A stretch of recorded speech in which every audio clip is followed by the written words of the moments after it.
ప్రభాకర్ రెడ్డి జనవరి 2వ తారీఖు అనుకుంటా 3వ తారీఖు మార్నింగ్ నాకు మీడియా నుంచి కాల్స్ వచ్చాయి.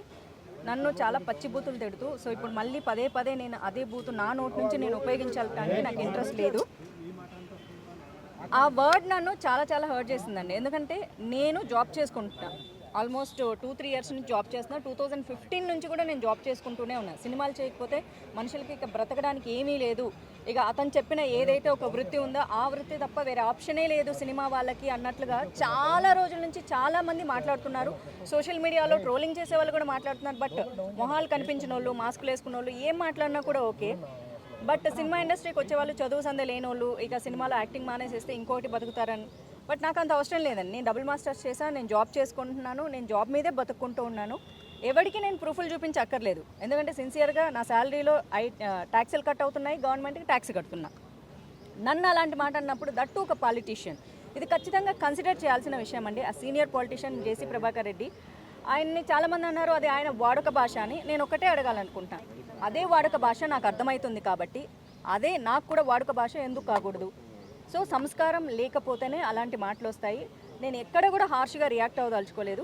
ఆ రోజు ఇంత కూల్గా మాట్లాడా, ఈ రోజు కూడా ఇంత కూల్గా మాట్లాడుతాను. ఎందుకంటే నేను లీగల్గా మాత్రమే ప్రొసీడ్ అవుదాం అనుకుంటున్నాను కాబట్టి. అండ్ ఈరోజు నా కోసం నేను ఫైట్ చేసుకోకపోతే రేపొద్దున నేను అసలు చేసిందే ఆడపిల్లల సేఫ్టీ కోసం, సెక్యూరిటీ కోసం. నేను ఎవరు వద్దన్నా సరే నాకు అనిపించినవి, సొసైటీకి మంచి అనిపించింది నేను చెప్తూనే ఉంటాను. నా సోషల్ మీడియా ఫాలో అయ్యే వాళ్ళందరికీ తెలుసు, ఏదో ఒక మోటివేషన్ ఇస్తూ ఉంటాను. బట్ ఈరోజు నా కోసం నేను ఫైట్ చేసుకోకపోతే రేపొద్దున ఇంకొక ఆడపిల్ల గురించి మాట్లాడే అర్హతే నాకు లేదు. నా మొహం నేను చూసుకోలేను, ఇంకొక వీడియో నేను చేయలేను. ఎందుకంటే అమ్మాయిలందరూ ధైర్యంగా ఉండాలి, ఫైట్ చేయాలని ఎప్పుడు చెప్పే నేను. అంటే ఓ పెద్ద మనిషి, ఓ ఫ్యాక్షనిస్టు, లేకపోతే డబ్బులు ఉన్నోళ్ళు, పాలిటీషియన్స్ మాధవీలత అనే అమ్మాయిని తిట్టేసేస్తే నోరు మూసుకొని చేతగాందానిలాగా మౌనంగా ఉండి రేపొద్దున మళ్ళీ ఏమీ తెలియనట్లు మోటివేషనల్ వీడియోలు చేసుకునే అర్హత నాకు లేదు. ఎందుకంటే when I don't practice I can't preach, I don't have any rights. నాకే షేమ్ అనిపిస్తుంది, గిల్ట్ అనిపిస్తుంది నా కోసం నేను ఫైట్ చేసుకోకపోతే. ఫిల్మ్ ఇండస్ట్రీ నుంచి ఏవైతే ఇబ్బందులు ఉన్నాయో అడుగుతూ వచ్చారు ఫస్ట్ నుంచి. అవును, అదే మా అసోసియేషన్కి ఈరోజు కంప్లైంట్ ఇవ్వడం జరిగింది. అవును, సో వాళ్ళ తరపు నుంచి ఎలాంటి సపోర్ట్ దొరికింది? ఇప్పుడు మీరే చూసారు కదండి, చాలా అంటే చాలా చాలా నాకు మా నుంచి కావాల్సింది ఏంటి, దిస్ మోరల్ సపోర్ట్, కండెమ్ చేయడం కావాలి.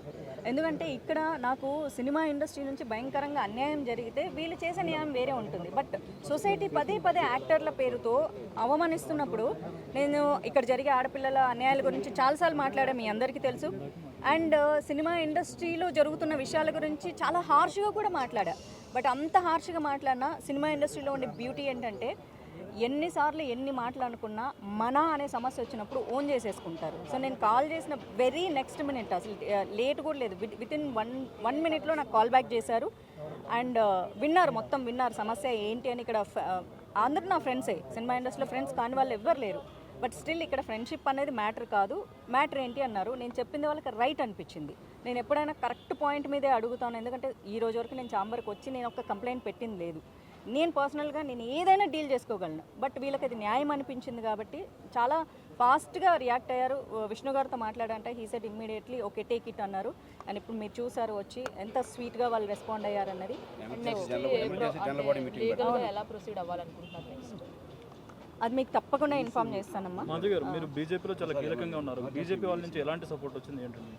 Yes, exactly. మీరు ఫస్ట్ డే నేను అడిగినప్పుడు బీజేపీ సపోర్ట్ చేయలేదని నేను చెప్పాను. ఎందుకంటే నాకు తెలియదు. ఎందుకంటే సేమ్ డే నేను 12:30కి మధ్యాహ్నం నిద్రలేస్తే 1:30 నుంచి మీడియా ఛానల్సే నన్ను ఇంటర్వ్యూలలో ఉన్నాను. బట్ వితిన్ 2 days ఎలా ఆయన క్షమాపణ చెప్పారనేది మీరే ఆలోచించుకోవాలి. ఎందుకంటే నా పార్టీ నా వెనకాల ఉంది కాబట్టి. బీజేపీ ఎప్పుడు బయటకు వచ్చి మేము కండెమ్ చేస్తున్నాం అన్నారు. నాకు ఒకటే చెప్పారు, ఎదుటోళ్ళు ఏమన్నా మేము లోపల చేసేస్తాం, చేసేది నువ్వేమన్నా మేము ఖండించము. సో విచ్ మీన్స్ నువ్వు మా అమ్మాయివి, మేము ఏం చేయాలో మాకు తెలుసు, మేము చేస్తాము, నువ్వు లీగల్ ఫైట్ చేస్తావో చేయమని చెప్పారు. రాష్ట్ర అధ్యక్షుడు పురంధేశ్వరి గారు స్పందించారా? ఎవరు మాట్లాడారు? అది ఎగ్జాక్ట్గా ఇప్పుడు చెప్పను, అదే చెప్తున్నాను. బట్ నా పార్టీ నాకు రెండు తెలుగు రాష్ట్రాల నుంచి నాకు పార్టీ సపోర్ట్ ఉంది.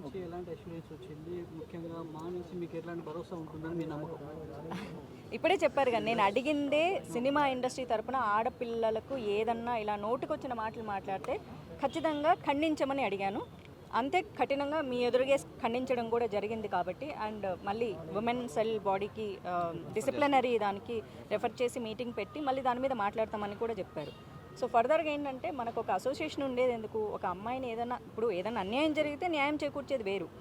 ఇక్కడ తప్పుగా మాట్లాడారు, సో దాన్ని ఖండిస్తే నాకు అది నాకు చాలు. That is the biggest moral support for my first step.